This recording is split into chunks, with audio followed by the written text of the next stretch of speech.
Baha sudah hadir bersama kita. Alhamdulillah. Selamat datang Gus Baha. Terima kasih sudah hadir bersama kami. Terima kasih sudah memenuhi undangan kami. Iya, Kami masyarakat sama-sama. Indo dan seluruh Kanada ini sangat berbahagia sekali atas kesediaan Gus Baha memenuhi undangan kami.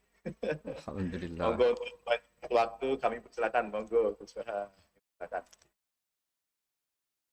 Assalamualaikum warahmatullahi wabarakatuh.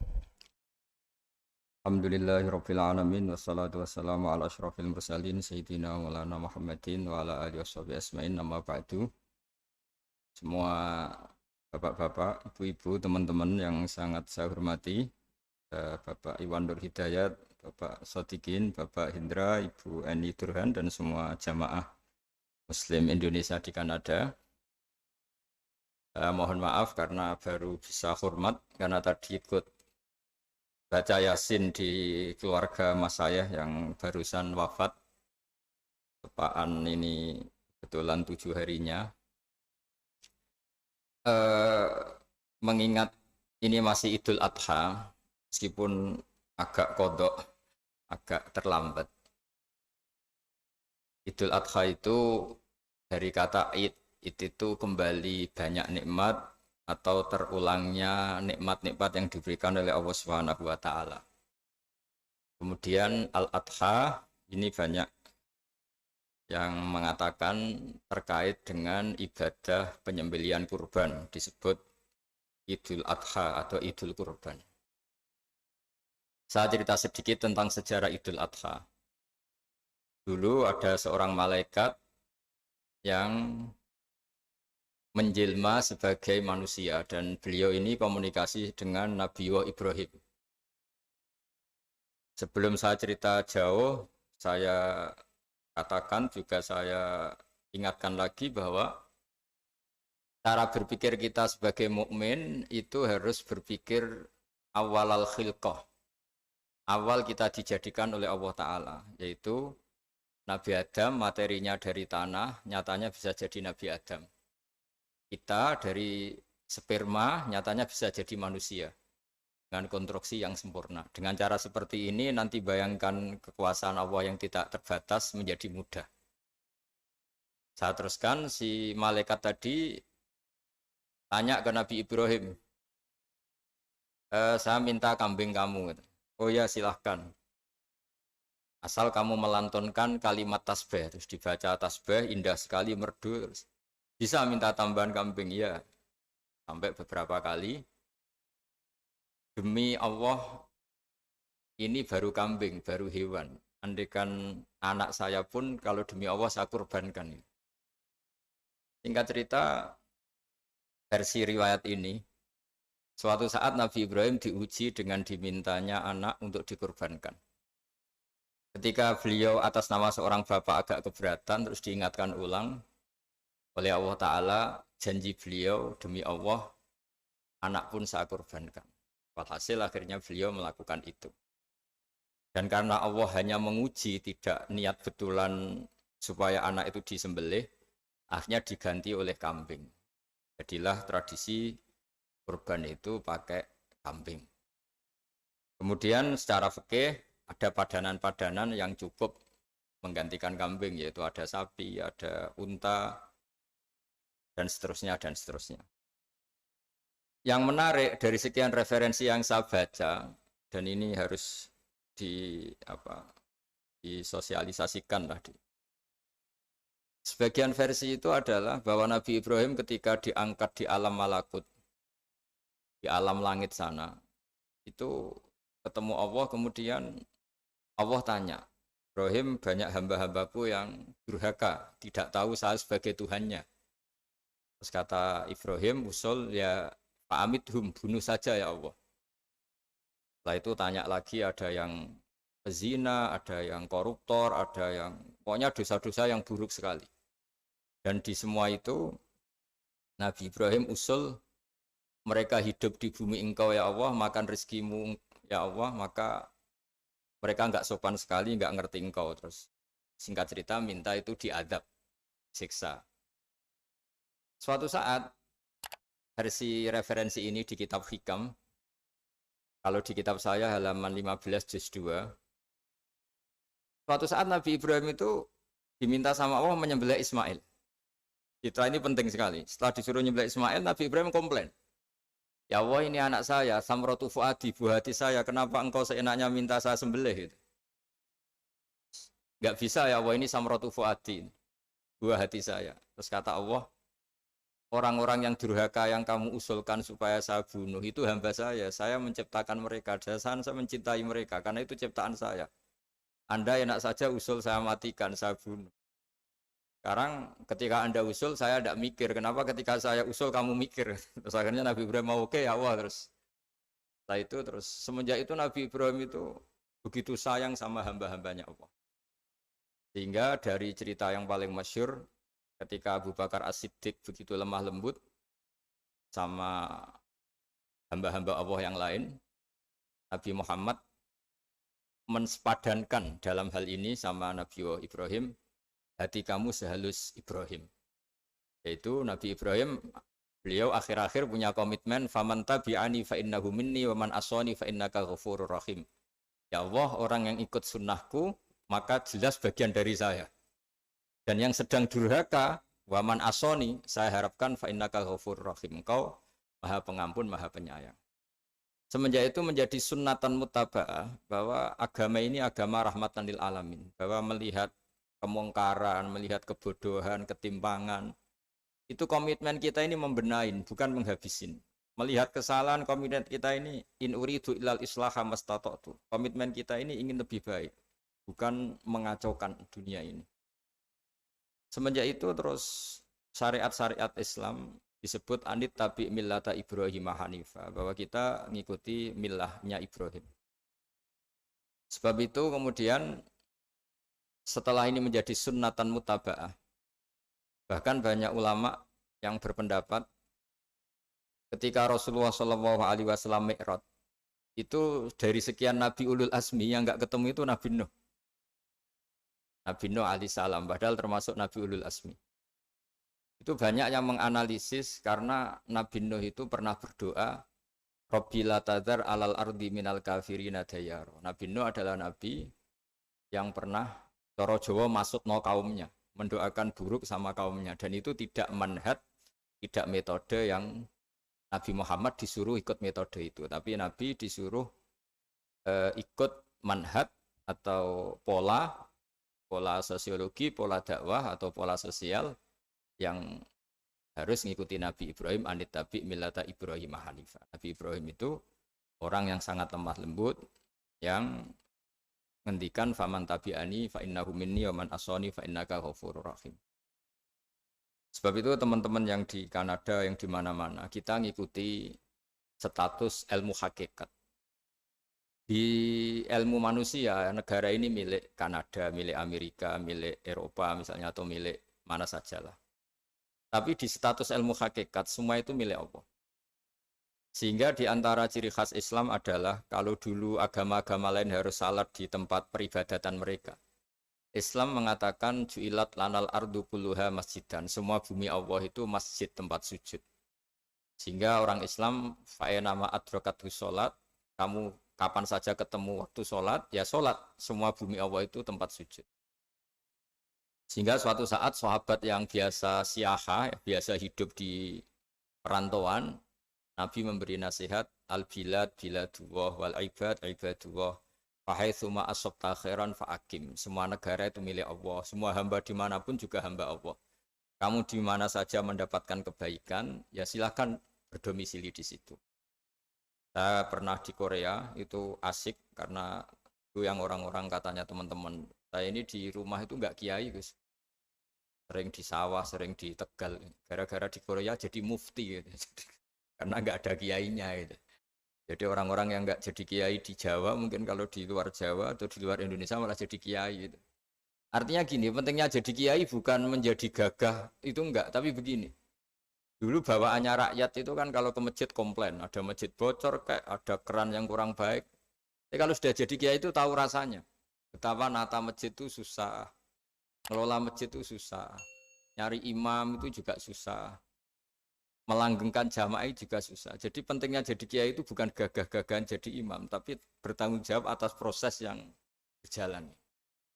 Jika dulu di antara nasihat bapak saya, bapak itu termasuk orang yang nggak suka sama orang tawadhu, orang yang sopan. Dulu saya juga iskal itu janggal.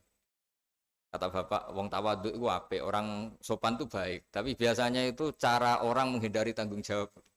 Disuruh jadi kiai nggak mau. Tapi kalau ada kiai salah komplain itu. Disuruh jadi menteri nggak mau, kalau ada menteri salah komplain itu.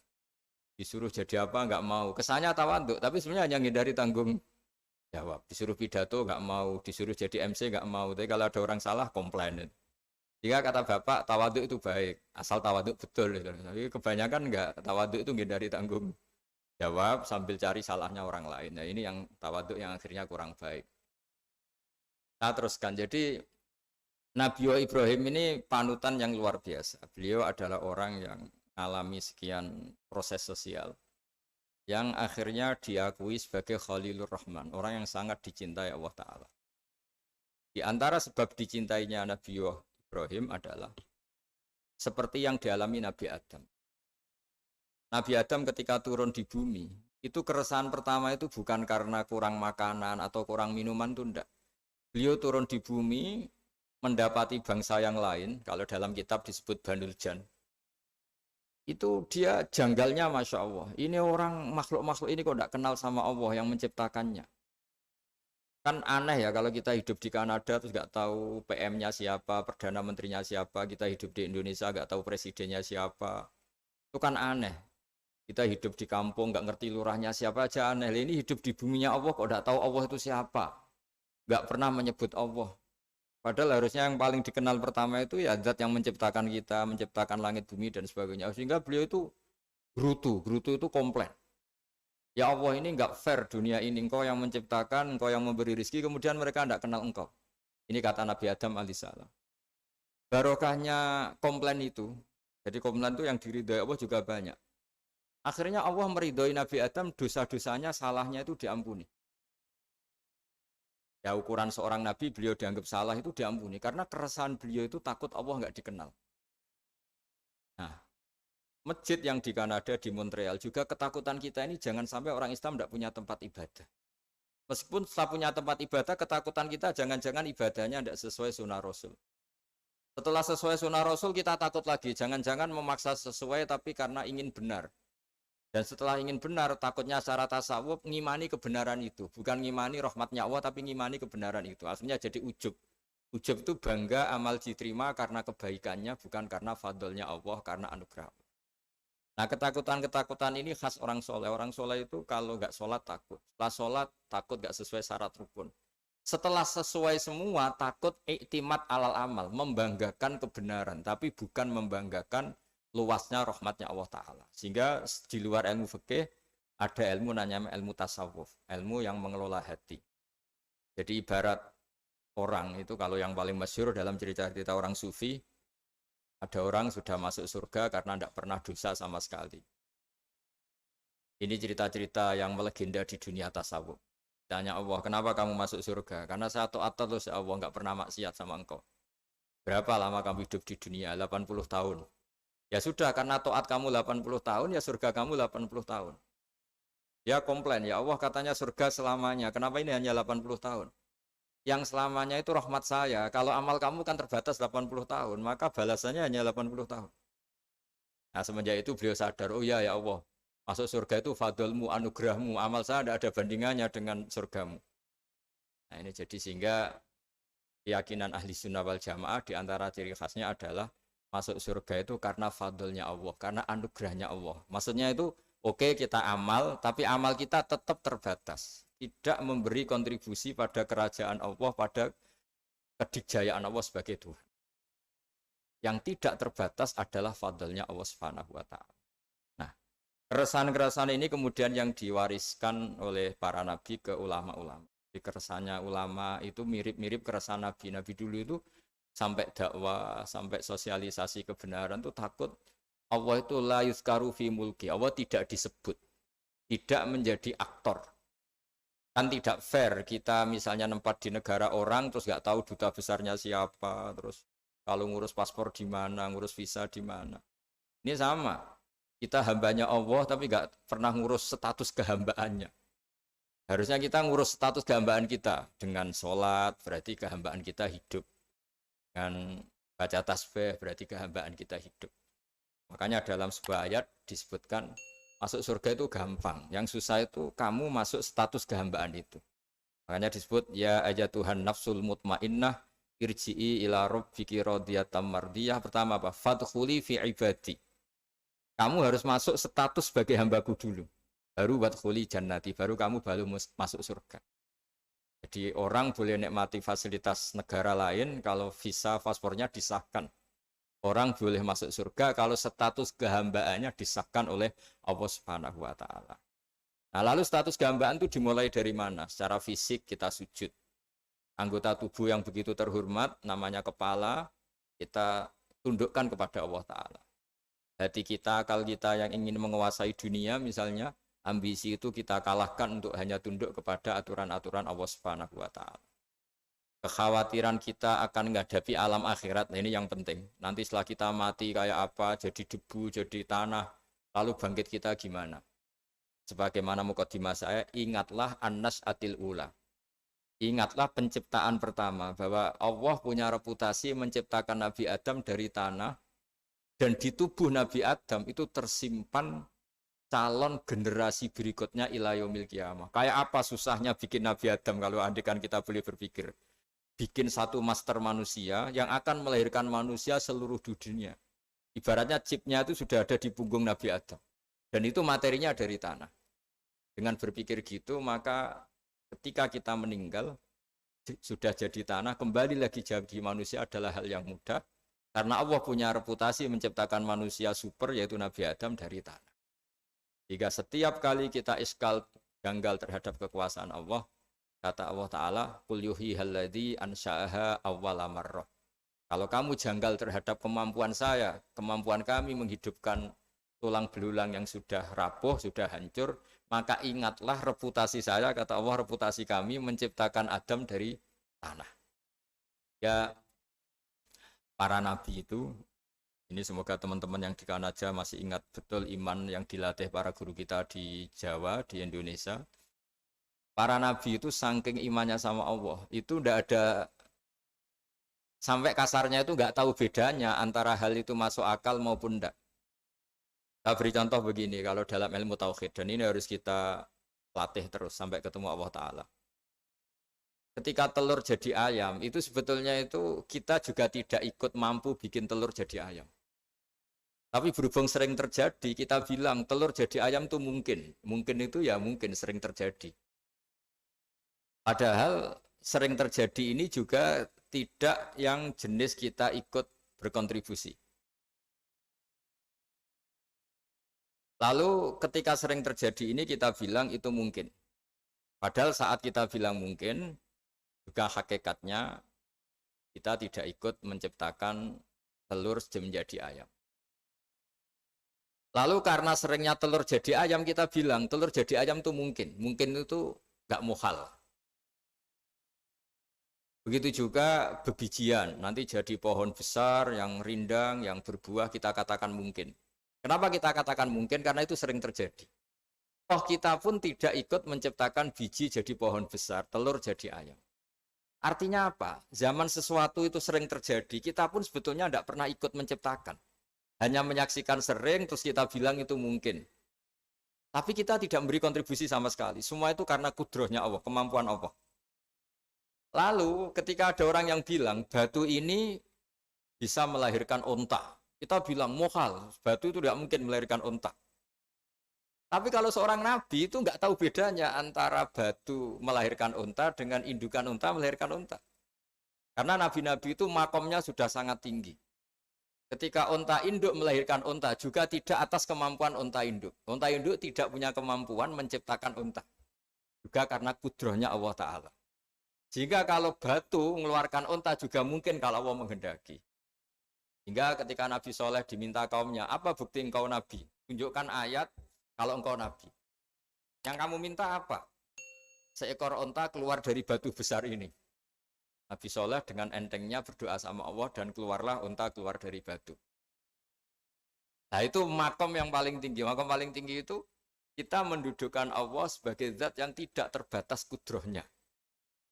Hingga para nabi itu terus punya mukjizat. Nah, mukjizat itu untuk mengingatkan ulang bahwa Allah itu tidak terbatas kemampuannya. Bagaimana unta keluar dari batu besar zaman Nabi Soleh, zaman Nabi Muhammad air keluar dari jemarinya Rasulullah SAW, Nabi Ibrahim dibakar tidak mempan, tetap sehat, tetap bugar. Karena semua ini sebagai bukti bahwa kudrohnya Allah tidak terbatas. Nah, iman-iman seperti ini harus kita jaga. Apapun rasionalitas kita dan meskipun kita selalu rasional, tetap menyisakan iman bahwa kudroh Allah itu tidak terbatas. Sehingga ketika ada cerita kematian orang soleh itu ditangisi langit dan bumi, kita tidak usah iskal, tidak usah janggal. Masa bumi bisa menangis? Karena kita yang sekarang bisa nangis adalah materinya dari tanah. Materinya dari bumi. Terus iman ini kita jaga sehingga kalau kita yasinan, masih ingat, Allah kalau mengingatkan kudrohnya yang tidak terbatas, manusia disuruh ingat, Qul yuhyihalladzi ansha'aha awwala marrah. Kamu harus ingat bahwa Allah itu yang menghidupkan kamu, menghidupkan semuanya ketika kamu belum menjadi seperti ini. Jadi intinya itu kita ingat meskipun telur itu lazim jadi ayam, tetap tidak karena kudrohnya ayam itu, tapi karena kudrohnya Allah. Indukan unta melahirkan anak unta juga bukan kemampuan indukan unta, karena ini juga makhluk yang lemah, tapi juga kemampuan Allah Subhanahu wa Ta'ala. Jika dengan demikian kita termasuk hamba Allah sesuai target yang diingatkan Allah. Falamma tabayyana lahu qala a'lamu annallaha ala kulli syai'in qadir. Hamba Allah yang baik adalah hamba ketika menyaksikan fenomena apapun, semua itu li ta'lamu annallaha ala kulli syai'in qadir wa annallaha qad ahata bi kulli syai'in ilma.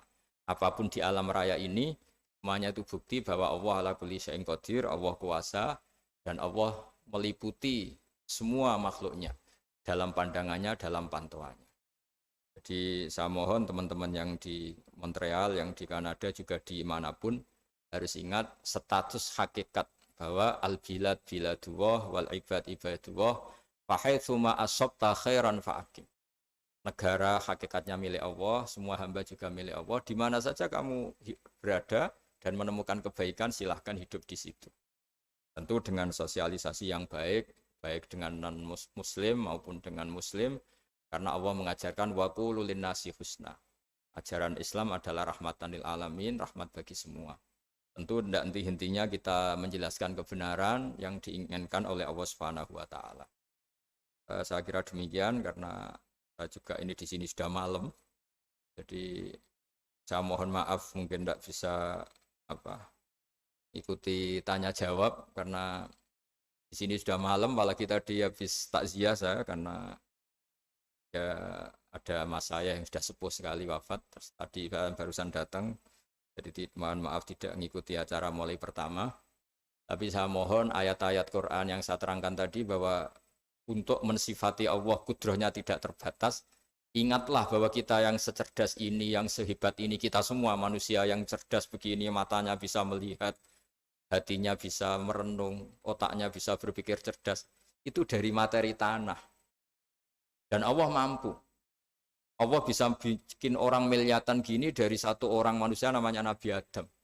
Kayak apa susahnya bikin konstruksi Nabi Adam kalau boleh dibahasakan. Dan itu Allah punya reputasi mampu. Dengan cara seperti itu kita akan gampang iman bahwa kita setelah meninggal dan menjadi tanah, ya sama seperti kita masih hidup. Zaman kita hidup ya tidak tahu cara kerja jantung kita, nafas kita, uratnya gimana, terus sistem tubuh. Meskipun ilmu medis ngerti mengurai itu, tapi tetap saja hanya ngerti, tidak menciptakan. Yang menggerakkan jantung, organ tubuh kita tetap Allah Subhanahu wa Ta'ala. Dia yang Al-Fa'ilul Mukhtar, dia yang semuanya mengendalikan kita. Artinya zaman kita hidup pun sebenarnya kita yang tidak mengendalikan kita. Nafas kita ya dalam kendali Allah, ikhtiar kita dalam kendali Allah. Sama setelah kita mati juga dalam kendali Allah. Ya guru-guru kita semuanya melatih inna sholati wa nusuki wa mahyaya wa mamati lillahi rabbil alamin. Hakikat ibadah kita, hakikat hidup kita, hakikat mati kita, semuanya tidak dalam kendali kita. Semua itu dalam kendali Allah Ta'ala. Dengan demikian terus kita insya Allah ingin jadi hambanya dulu. Baru setelah jadi hambanya, baru sah menjadi ahli penghuni surganya. Wadkhuli fi ibadi, baru wadkhuli jannati. Masuklah berstatus sebagai hambaku, baru engkau kalian semua layak menjadi penghuni surgaku. Mohon maaf atas semua kesalahan. Billahi taufik. Wassalamualaikum warahmatullahi wabarakatuh. Waalaikumsalam. Waalaikumsalam warahmatullahi wabarakatuh. Gus, sehat Gus. Alhamdulillah. Gus Baha, tentunya kita semuanya ingin ada tanya jawab, ada lebih lanjut ingin bersama terus dengan Gus Baha selama mungkin, tapi kami semua menghargai, kami semua sangat mengerti. Di sana sudah cukup malam dan Gus Baha sudah hadir bersama kita di sini. Kami sudah sangat senang sekali Gus Baha. Matur suwun sangat. Sami-sami ya, guys. Oke, kamu tenang kata, salam-salam ke teman-teman, guys. Assalamualaikum warahmatullahi wabarakatuh. Waalaikumsalam warahmatullahi wabarakatuh. Insyaallah. Baik Bapak Ibu sekalian, kita menghargai waktu Gus Baha yang sangat terbatas dan kita sangat berbahagia karena beliau bisa hadir bersama kita hari ini. Beliau sudah sangat sibuk sekali mengikuti, kalau nggak salah ada 6 acara yang beliau harus hadiri hari ini, dan beliau bisa hadir memenuhi undangan kita. Kita semuanya sangat bersyukur sekali. Mohon maaf Bapak Ibu sekalian yang sudah menuliskan chatnya di pertanyaan. Insya Allah semoga di lain waktu mungkin bisa terjawab di acara-acara yang lain, insya Allah di acara beliau di tempat lain. Baik Bapak Ibu sekalian, mohon maaf ya, kita menghargai waktu Gus Baha. Terima kasih sekali.